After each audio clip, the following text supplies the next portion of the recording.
지배하고 강대할 수 있었던 것은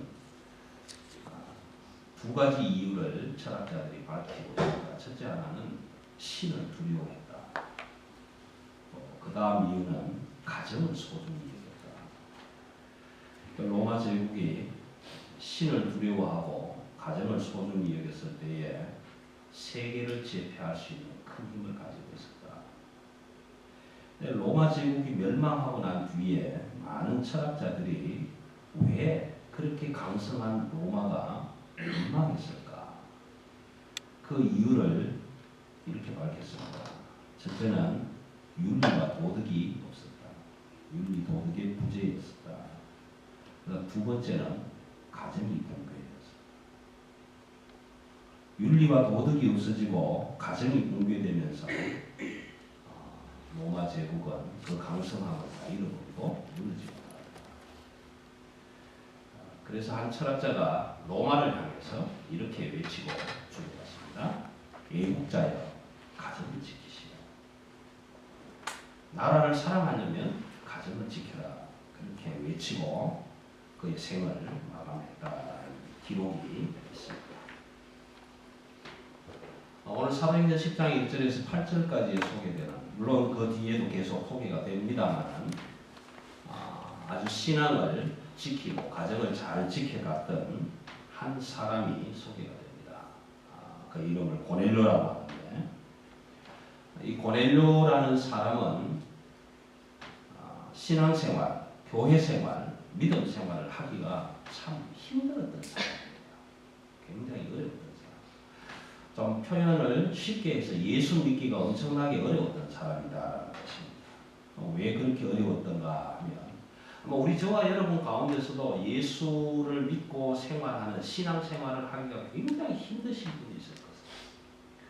교회에 가면 남편이 구박하는 사람, 교회에 가면 아내가 잔소리하는 사람, 그래서 신앙생활 하기가 참 힘든 사람들이 있게 됩니다. 근데 이 고넬료는 이방인이었어요. 로마 사람이었으니까 이방인이었다는 것입니다. 기독교적 배경이 전혀 없는 사람이었습니다. 여러분 혹시 친구들을 만나거나 어떤 모임에 갔을 때에 그 사람들 가운데서 신앙 간증을 하는 이야기를 가끔씩 들을 수 있는 기회들이 있었을 것입니다. 저 역시도 목회자가 되다 보니까 신앙 간증을 하시는 분들 이야기를 많이 들을 수가 있게 되지요. 근데 신앙 간증을 할 때 나에게는 기도해주는 친구들이 참 많다. 또 아버지 어머니가 나를 위해서 기도해 주셨다. 이런 이야기를 들으면 참 부럽 때가 많아요. 참 부러울 때가. 미국에서 활동하고 있는 원종수 씨라는 의사의 어머니 김철손 권사는 한겨울에 영하로 떨어진 한겨울에도 새벽 기도를 마치고 오면 고온하게 자는 어린 아들 종수의 가슴에 손을 쑥 집어넣고 그 아들을 위해서 기도해 주셨던 어머니라고 그렇게 고백합니다. 그 어머니의 기도 때문에 오늘 내가 있을 수 있었다. 원종수 권사는 그렇게 고백합니다.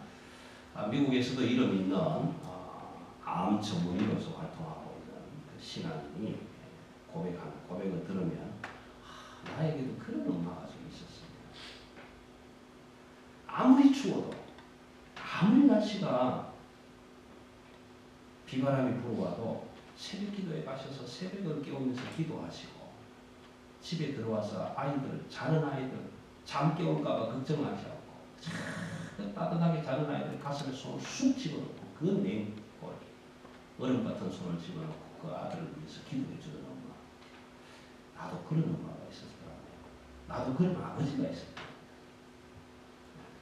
얼마나 좋을까 그런 생각을 한번 해보게 되겠습니다. 신앙 간증을 듣다 보면 나도 기도해 주는 사람 좀 있었으면 좋겠다. 우리 사랑의 교회 목사회에서 기도합시다. 한 500명씩 1000명씩 어디 모여서 부르면서 기도해 주면 좋겠다. 그랬으면 얼마나 좋을까. 그런 생각이 들 때가 참 많죠. 근데 이 고넬료라는 사람은 그런 사람이 아니었어요. 기독교적 배경이 전혀 없는 로마의 사람이었어요. 그런데 이 로마 사람인 고넬료가 팔레스틴으로 파견을 나왔어요. 백부장이라는 의미는 적어도 100명 이상의 부하를 거느리고 있는 장군입니다. 지금으로 하면 별거 아니라고 생각하지만 연대장, 부대장, 대대장 이렇게 하면 많은 부하들이 있겠지만 당시에 로마 군인 100명을 거느리는 백부장의 자격으로 팔레스틴, 자기들이 정복한 그 나라에 쉽게 말하면 계엄군처럼 와 있는 거예요. 그런 지위가 높은 사람입니다. 여러분 세상적으로 지위가 높은 사람은 예수 믿기 참 힘들어요. 정말 어렵습니다. 여러분 기업의 사장들, 회장들, 저 장군들, 별 3개, 4개 다는 사람들 만나서 예수 전도하고 해보세요. 어깨 별 4개만 해도 먹고 사는데 내가 왜 예수 믿어? 믿을 이유가 굉장히 힘들어요. 대한민국 역사상 김영삼 대통령, 누구죠? 나는 이름도 잊었는데 이명박 장군, 박명박한 소리가 나와. 교회의 중직인 장로가 되어서요 대통령이 되었지만 대통령의 자리에 올라가면 다들 뭐라고 하느냐 하면 국가의 원수는 한 종교를 특정적으로 가질 수가 없다. 왜 그러냐? 절에도 가서 가면 합장해야 돼. 관세음보살 나무아미타 수리 사바라 수리 사라 이거 따라 해야 되잖아요. 안 할 수가 없잖아요. 그러니까 나는 기독교인이 되면 안 된다. 교회에 가면 어떻게 합니까? 또 기도해야 되잖아요. 그래서 특정 정도를 가질 수 없다라고 얘기해요. 왜요? 교회가 싫어요. 그럼 선거철만 되면 찾아가는데 교회가 아니에요. 찾아가서 순복음 교회에 60만 대군이여 나를 찍어주세요. 나는 기독교인입니다. 그런 모습을 보는 것처럼 지위가 높아가면 예수 믿기가 힘들어요. 왜요? 내가 높은데. 그런데 이 고넬료라는 사람은 로마가 정복당한 나라에 백부장의 자격을 가지고 와 있으면서 이상하게도 지배당하고 있는 그 나라의 신을 지금 섬기는 거예요. 쉽게 예를 들면 이렇습니다. 일제강점기에 일본, 저는 참 죄송합니다. 일본 꼭 사람이라는 표현을 안 하고 싶어요. 일본 친구들이 대한민국에 와서 강점했을 때에 그 일본 친구들이 와서 말이죠. 대한민국에 기독교 신앙을 보니까 참 좋구나. 그래서 비록 지배당한 민족이지만 우리도 예수 믿자. 그래서 예수 믿었더라면 지금 일본 그렇게 되지 않았을까요? 여러분 피지배 민족이 섬기고 있는 그 신을 섬긴다는 게 지배자로서 얼마나 힘든지. 당시의 신약 성경이나 구약 성경 당시의 전쟁은 그런 전쟁입니다. 승리한 사람들, 승리한 국가의 군인들이 정복당한 사람들을 다 잡았다가 군인이고 남자고 여자고 다 누워놓고 내가 승리자다, 정복자라는 것을 나타내기 위해서 전부 그 얼굴에다 오줌을 넣거든요. 여러분 얼마나 수치스럽고 얼마나 부끄러우냐고요. 그런 나라의 신을 지금 정복자의 군대의 백부장의 사람이 그 나라의 신을 섬기는 일이 쉽지 않다. 굉장히 예수 믿기 힘든 사람.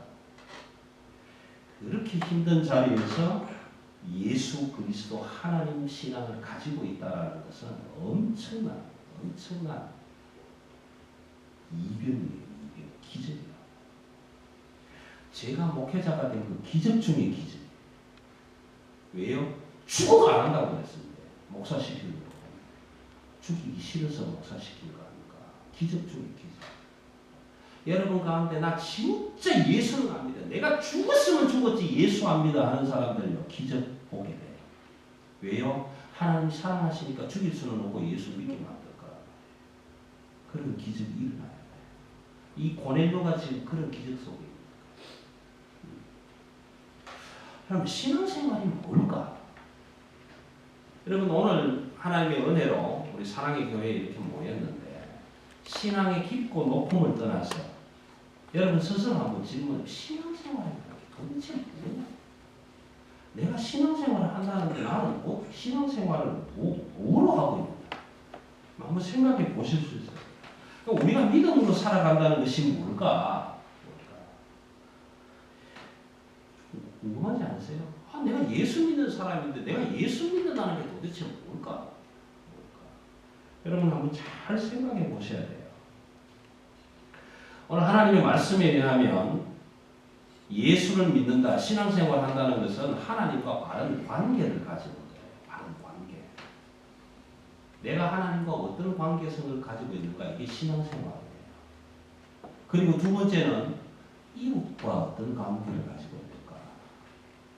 하나님과 어떤 관계, 내 이웃과 어떤 관계를 가지고 있는가. 그것을 정리하는 것이 신앙생활입니다. 마태복음 22장 37절에서 40절, 마가복음 12장 30절에서 31절, 누가복음 10장 27절 이런 쪽에 찾아보시면 율법사와 서기관들이 찾아와서 예수님께 질문을 해요. 예수님, 선생님, 어느 계명이 가장 큰 것입니까?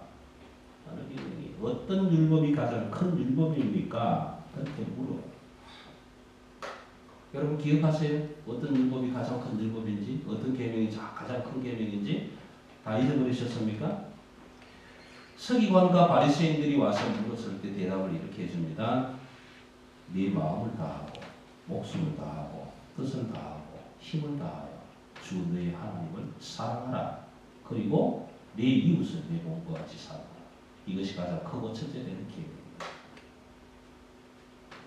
우리가 신앙생활을 한다는 것은 하나님과 내가 어떤 바른 관계를 맺고 살아갈까, 이웃과 어떤 관계를 맺고 살아가는가, 이게 신앙생활. 신앙생활은 이것입니다. 교회생활은 이거예요. 우리 교회 안에 들어있는 성도들 사이뿐만 아니라 내 이웃과 어떤 관계를 가지고 살아가는가, 하나님과 어떤 관계를 맺고 살아가는가, 이것이 신앙생활입니다. 하나님을 얼마나 사랑하는가, 이웃을 얼마나 사랑하는가. 여러분 가장 가까운 이웃이 누굽니까? 남편이고 아내잖아요. 싸우면 어떻게 됩니까? 등 돌리잖아요. 등 돌리면 어떻게 됩니까? 두부 짜듯이 남남처럼 사는 거잖아요. 여러분 이는 신앙생활 아니에요.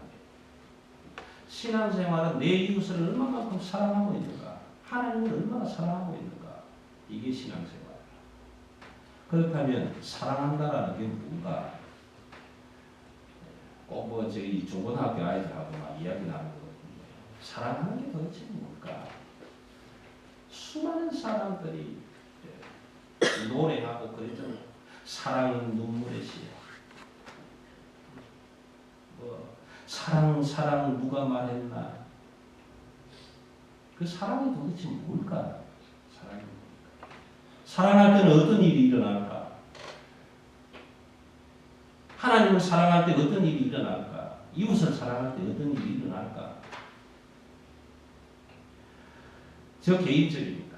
이것은 책에 기록된 것도 아니고 누가 발표한 것도 아니고 그냥 제 개인적으로 사랑을 하게 되면 적어도 두 가지 사건은 일어날 것이다.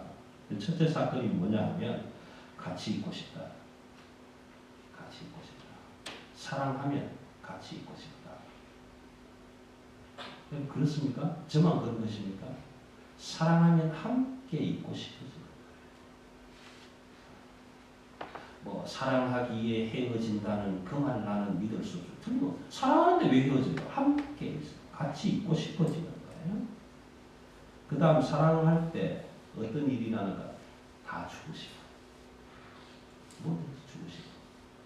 여러분 여기에 다 주고, 무엇이든 다 주고 싶다. 제가 표현을 이렇게 했습니다만 다른 말로 희생입니다. 희생. 사랑하는 사람을 위해서는 희생하고 헌신하고 봉사하고 싶은 마음이 생깁니다. 이게 사랑입니다. 저와 여러분이 하나님을 사랑합니다. 하나님 사랑합니다. 나는 하나님 사랑합니다. 그렇게 말 때마다 기도할 때마다 하나님 사랑합니다. 그런데 사랑하는데 하나님하고 함께 있고 싶은 생각은 얼마만큼입니다. 하나님 지금은 사랑합니다. 대문 열고 나갈 때는 안 사랑합니다. 내 마음대로 하고 싶습니다.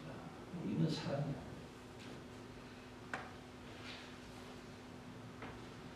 사랑하는 사람을 위해서는 뭔가 다 주고 싶은데 우리는 하나님을 사랑한다 그러면서 여러분 하나님께 드리는 게 얼마나 있습니까? 우리가 하나님을 사랑한다면, 우리가 이웃을 사랑한다면 함께 있고 싶은 마음이 생기고 뭔가 다 헌신하고 희생하고 다 주고 싶은 마음이 생기는 거예요. 이게 참 사랑이다. 참 사랑. 여러분, 저와 여러분이 하나님을 얼마나 사랑하는지 한번 비교해 보실래요?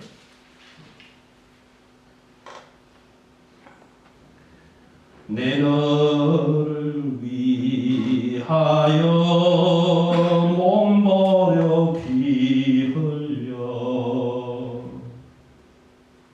너 위해 이 몸 주건만 너 못 주느냐 너 위해 희생했건만 너 무엇하느냐 내 죄를 대속했건만 너 무엇 주느냐. 하나님은 우리를 사랑하신대요. 하나님은 우리를 사랑하셔서 내가 가장 사랑하는 독생자 아들도 너희들에게 던져주고 그 아들을 내가 십자가에 죽여버렸다. 왜? 그 아들보다 너희를 더 사랑합니다. 하나님은 모든 것을 다 주시고 싶어 하시고 하나님은 우리와 함께 하시고 그것이 하나님의 사랑이었는데 우리는 말로 하나님 사랑합니다. 사랑합니다. 사랑합니다. 그렇게 하면서도 갇히고 싶은 마음 얼마나 있습니까? 아니요. 전혀 아니에요. 갇히고 싶은 마음 하나도 없어요. 그런데 말은 사랑합니다. 사랑. 여러분 얼마나 우리는 기도하느냐. 얼마나 기도하느냐. 기도하면 너무 어렵게 생각하지 마세요. 여러분 기도. 그 기도를 어떻게 해요? 천만을 뭐라고 해? 너무 걱정하지 마세요. 기도는 그런 것이 아니고요. 하나님과 함께 하고 싶은 마음입니다. 기도는 내게 없는 것 왜나라고 강청하는 게 아니에요. 하나님, 나는 요거 없습니다. 주세요. 하나님, 나이가 자꾸 차가는데 짝지도 만들어 주세요. 하나님, 애들 대학도 가야 되는데 돈도 좀 주세요.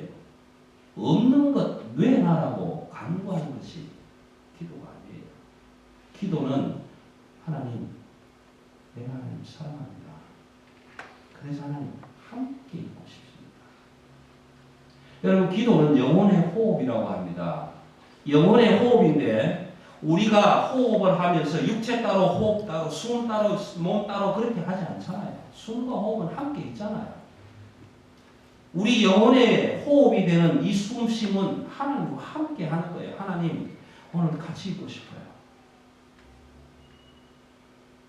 함께 있고 싶어요. 왜? 사랑하니까 같이 있고 싶어요. 안 보면 보고 싶고 돌아서면 또 보고 싶어요. 이게 하나님 사랑이잖아요. 우리가 보낼 수 있는 사랑.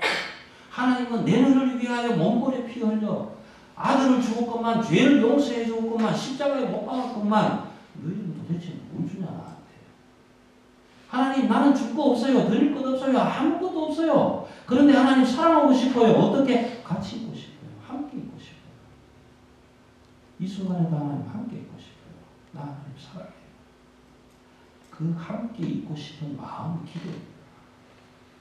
여러분 이것도 없어요. 이것도 없어요. 이것도 없어요. 주세요. 주세요. 주세요. 안 하셔도 돼요. 하나님 함께하고 함께하는 사랑이 있으면요. 하나님이 어떻게 해요? 모든 것 다 주시고 싶어 하신다. 내게 있는 거 다 줄게. 왜? 사랑하니까. 그럼 우리는 하나님께 뭐 물질 많이 벌고 적게 벌고 따라서 열에 하나 11조를 구별해서 드린다고 하십시다. 1,000원 벌면 100원, 10원 벌면 1원 드린다고 하십시다. 하나님이 물질이 없어서 그거 받으시려고 예배 만들어 놓고 오늘도 나와라 그렇게 하시는 거예요. 온 우주 만물의 주인 되시는 하나님이 여러분들이 드리는 뭐 1000불, 100불, 뭐 만불, 5불, 10불 이거 받기 위해서 예배 아니에요. 그런 생각하시지 마세요. 우리 드릴 것 없어도요. 하나님이 오늘도 나는 하나님과 함께 하고 싶어요. 그렇게 찾아 나오는 사람들, 하나님을 사랑하는 사람들에게 하나님의 사랑 주십니다. 기도는 우리의 호흡인데 24시간 안 쉬는 사람 있습니까? 기도는 10분의 1만 해야 되겠다. 그리고 24시간 중에 2시간 40분만 기도하시고 숨 쉬는 사람 있습니까? 아니잖아요. 항상 함께 하는 거예요. 이것이 하나님 사랑합니다. 하나님과 함께 하는 거예요. 하나님과 대화하는 거예요. 늘 같이 있으면서. 저희 친구 형님 중에 우창록 변호사라고 한 분 계세요. 고등학교 1, 2, 3학년을 공부하면서 수업 시간에 필기를 하는 역사가 없었습니다. 근데 집에 가면 노트 필기를 다 해요. 머릿속에 다 들었대요. 노트 분석을 한 번도 안 빠진대요. 근데 이 양반이 서울대학교 법대 3학년 때예요. 사법고시를 패스를 했는데 그 사법고시 패스할 때 별명을 뒤에다가 뭐라고 할게요. 비 오는 날 중얼거리는 미친놈이다. 그렇게 했어요. 뭘 그렇게 비 오는 날 중얼거리면서 미치느냐 물었더니 하는 말이 내가 미칠 게 어디에 있느냐. 율법전서에 미쳤다. 비 오는 날 비 오면서 중얼중얼 율법전서를 막 외우면서 다닌다. 사람들이 보고 저 친구 왜 저러냐. 비 오는 날 미친놈이다. 뭐에 미쳤냐. 율법전서에 미쳤다. 그러더니 변호사더라고. 사법고시 합격. 그것도 차서. 지금 국제 변호사 활동하고 있습니다. 저와 여러분은요, 기도하실 때, 물론 골방에 들어가서 기도하셔도 됩니다. 왜? 다른 사람 들으면 안 돼. 부끄러운 기도할 때는 골방에 들어가세요. 하나님, 내가 간음했습니다. 이런 기도하실 때는 골방에 들어가세요. 다른 사람 들으면 싫습니다. 그런데 그렇지 않을 때는 하나님, 오늘 내가 하나님과 함께하고 비 맞으면서도 주와 함께 기도하는 것. 그렇게 찬양하며 기도하세요. 이게 사랑. 그럴 때 하나님은 모든 것을 다 우리에게 주시기를 원하십니다.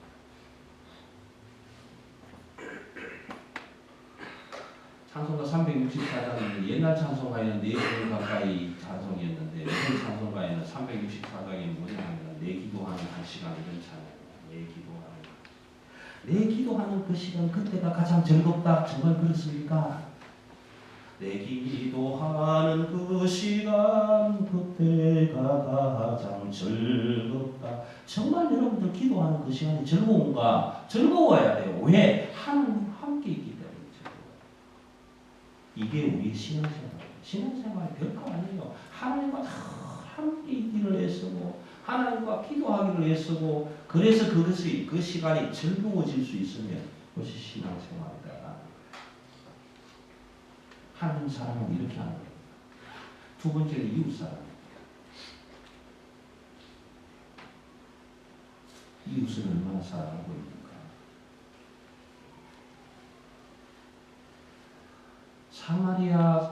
선한 사마리아인의 비유를 말씀을 드리면 이 비유 해석을 좀 잘 하셔야 됩니다. 사마리아인이 오다 가다가 강도 맞는 사람 시간이 남아서 돈이 남아서 그 사람 치료해주고 뭐 갔다가 치료비 모자라면 더 줄게. 이게 선한 이웃이 아니에요.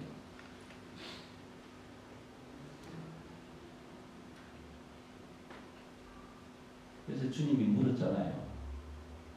누가 선한 이웃 같냐? 자비를 베푸시는 자니이다. 선한 사마리아인이 자비를 베풀었어요. 그래서 그 사람이 우리 이웃 같습니다. 근데 그분 그 질문을 하고 난 다음에 뭐라고 하냐면 가서 너도 이와 같이 하라. 이와 같이 하라. 여러분 이것은 누가 선한 이웃이냐라는 묻는 질문이 아니라 나는 누구의 선한 이웃이 될 것이냐라는 것을 물은. 우리는요 살면서 욕심 많은 사람들이기 때문에 모두가 다 내 이웃은 어디에 있을까? 내 이웃은 어디에 있을까? 누가 나를 도와줄 사람이 어디에 있을까? 나한테 좀 이렇게 해줄 사람은 요것만 기다리고 요것만 찾아다. 네? 그래서 도대체 누구를 찍어가지고 내 이웃을 만들면 돈도 좀 빌릴 수 있을까? 사업장도 좀 확장할 수 있을까? 요 생각만 하고 있는 거예요. 우리는 모두가 다 누구든지 나에게 와서 내 이웃이 좀 되어졌으면 좋겠다 이 생각만 하고 있는 거예요. 근데 우리 주님은 우리를 보시고 너도 가서 이와 같이 하라. 나는 누구의 이웃이 되어줄까? 나는 누구의 이웃이 되어줄까? 내 시간을 필요로 하는 사람이 누가 있을까? 그 사람에게 나는 내 시간을 좀 나눠주고 싶다. 내 물질을 필요로 하는 사람이 누가 있을까? 그 사람에게 내 가진 물질도 좀 나눠주고 싶다. 나의 격려를 듣고 싶어 하는 사람이 누가 있을까? 그 사람한테 가서 내 격려를 좀 나눠주고 싶다. 이럴 때 이웃이 되는 거예요.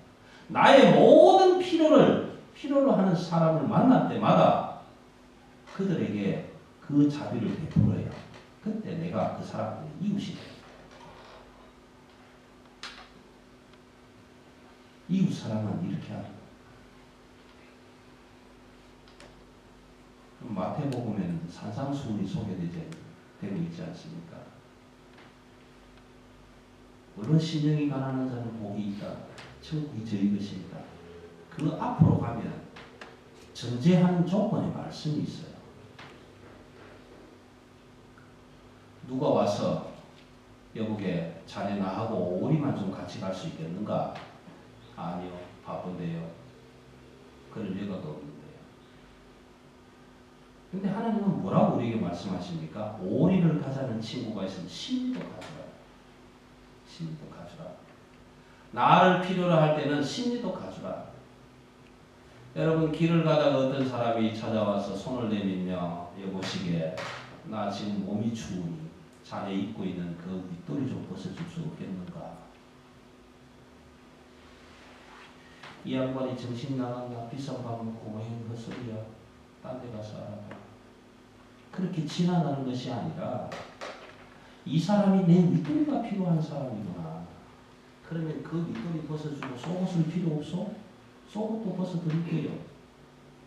그렇게 할 수 있어야 된다고 성경은 가르쳐주고 있죠. 근데 우리는 이웃사람 그렇게 안 하고 있잖아. 잘못된 신앙이다. 잘못된 신앙. 나는 하나님을 얼마나 사랑하고 있는가. 하나님은 독생자 아들을 내 대신 죽이셨다는데 나는 하나님께서 뭘 드리고 아니 이웃 집에서 전 부치고 떡 만들고 해서 아이고 오늘 비도 오고 날씨도 구질구질해서 파전 좀 부쳤네요. 전부지 전 좀 부쳤네요. 그리고 사발에 담아서 접시에 담아서 갖다 주면 아이고 이런 걸 가져오시지 마시지. 한 손으로 밀면서 다른 손으로 잡아 당기고 그렇게 해서 고맙다고 맛있다고 그렇게 웃고 여러분 내가 전 구워서 하나 갖다 주면 아쉽죠. 이게 잘못된 사람이다. 나의 필요가 있는 모든 사람들에게 내가 줄 수 있는 것을 줄 수 있을 때 그것이 이웃사랑. 고넬료가 이런 사람이었다는 것입니다. 고넬료는 어떤 사람이었는가? 2절에 보니까 경건한 사람이었다. 경건한 사람. 경건하다는 말이 그 밑에 바로 나옵니다. 하나님을 경외하는 사람이었다. 하나님을 두려워할 줄 아는 사람이었다. 하나님과 함께 할 줄 아는 사람이었다. 기도를 어떻게 하는지는 잘 모르겠지만 그래도 기도하는 사람이었다라는 것입니다.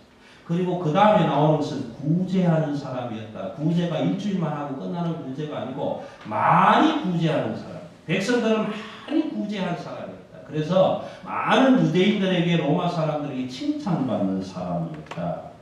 그리고 항상 기도하는 사람. 하나님과 늘 함께 있기를 원했던 사람. 이웃을 사랑할 줄 아는 사람. 여러분 저는 오늘 이 말씀을 드리면서 저와 여러분이 하나님과 함께 있기를 원해라. 하나님과 기도하기를 원해라. 구제를 많이 해라. 이 말씀 드리고 싶지 않아요. 할 수 있을 만큼 하세요. 오늘 제가 드리고 싶은 말은 다른 말이 아니라 고넬료가 하나님을 경외하는 사람이었고 구제하는 사람이었고 항상 기도하는 사람이었다. 이방인인데 예수 믿는 사람이 아니었는데 유대인이 아니었는데 로마 사람이었는데 그런데 그 유대인들이 사는 땅에 파견 나와서 그 유대인들이 섬기는 하나님을 경외하고 구제하고 항상 기도하는 사람이 되었더라. 여러분, 그럴 때 주시는 하나님의 축복이 뭔지 아세요? 제가 오늘 그 말씀 드리려고 해요. 4절 마지막 절에 보시면요, 하나님이 기억하신 바 되었다. 하나님이 기억한 사람이 되었다. 여러분, 목회자인 제가 여기 서 있지만 부러워하지 마세요. 목사는 신앙이 되게 좋은 것이다. 그런 생각하지 마세요. 착각하지 마세요. 신앙이 좋은 것은요, 여러분들이 이 자리에 앉아 있어서도 하나님이 기억되시는 사람이 돼요. 생명책에 저와 여러분의 이름을 써놓아야 돼요. 하나님이 기억하신 바가 돼야 돼요. 여러분, 기도하실 때에 나를 기억하여 주옵소서. 하나님, 나는 하나님께 도장 찍힌 사람 되고 싶어요. 하나님 기억돼요. 그것이 하나님 사랑하는 사람이고 신앙생활하는 사람이에요.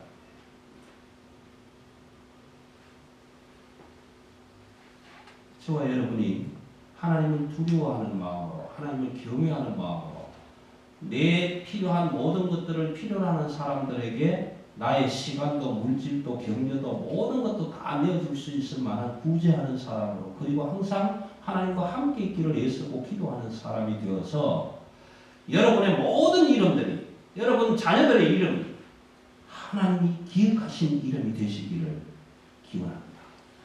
이것이 신앙의 삶입니다.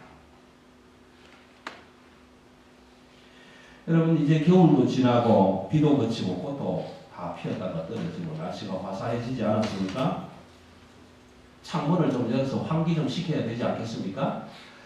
우리 여인네들은 계절이 바뀌면 옷도 바뀌고 장롱도 정리하지 않습니까? 장롱 정리해보면 좀 먹은 옷들도 많죠. 빵꾸 꽁꽁 난 옷들도 많고. 그래서 나프탈린도 좀 갈아주시고 그렇게 하지 않습니까?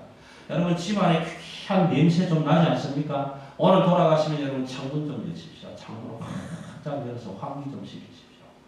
내 영혼의 집에 창문을 여셔서 하늘문을 향하여 여러분 기도의 창문을 좀 여십시오. 꽉꽉 닫아놓지 말고. 하나님을 향해서 기도의 창문을 열고 기도 좀 하십시오. 하나님, 나는 하나님 사랑합니다. 함께 있고 싶습니다. 함께 있는 것이 뭡니까? 하나님하고 숨쉬는 겁니까? 숨쉬기가 뭡니까? 기도하는 겁니다. 그러면 창문 열고 기도 좀 하십시오.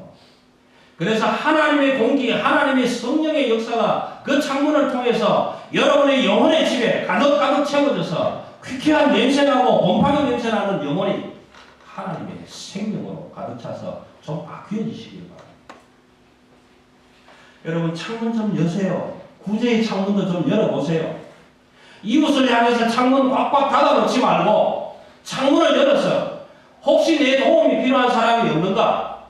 심심해서 나하고 얘기하고 싶은 사람은 없는가? 찾아가서 이야기하고요. 신앙 간증하고요. 그 사람이 아픈 거 들어주고요. 그렇게 창문 좀 여세요.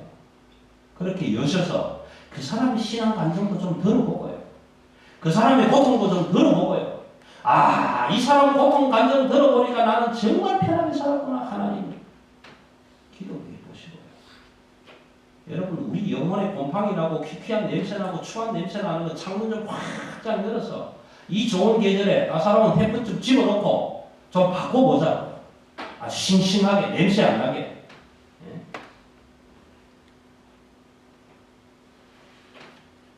여러분, 하나님을 정말 사랑하십니까? 그렇다면 하나님 우리에게 모든 거 다 주셨는데, 생명 주셨는데 나는 뭘 드릴까? 드릴 것 없어요. 하나님, 나 너무 가난해요. 드릴 게 없어요. 그렇지만 드릴 것 있어요. 한 가지 있어요. 뭐? 하나님과 함께 하고 싶어요. 나 오늘 하나님과 함께 있고 싶어요. 얘기하고 싶어요. 기도하고 싶어요. 여러분, 그렇게 하는 사랑이 가시길 바랍니다. 고넬료는 그런 신앙의 삶을 살았어요. 여러분, 예수를 믿지 않는 이방인이 그렇게 했다면 예수님도 우리도 할 수 있잖아요. 이방인도 한다는데 예수님도 우리가 못할 수 없잖아요. 아니, 예수 안 믿는 사람도 남편 아내가 그렇게 닭살돋게 사는데, 알콩달콩 사는데 예수 믿는 우리가 못할 게 뭐 있어요? 우리도 하면 되잖아요. 근데 안 하는 게 문제잖아요. 할 수 있는데도 안 하는 게 문제예요. 여러분, 하나님 경외하는 창을 좀 여십시다. 기도의 창문도 여시고요. 구제의 창문도 여시고 선한 이웃의 창문도 좀 여셔서 하나님과 함께 하시면 하나님이 기억하실 수 있는 이름으로 등재되실 것입니다.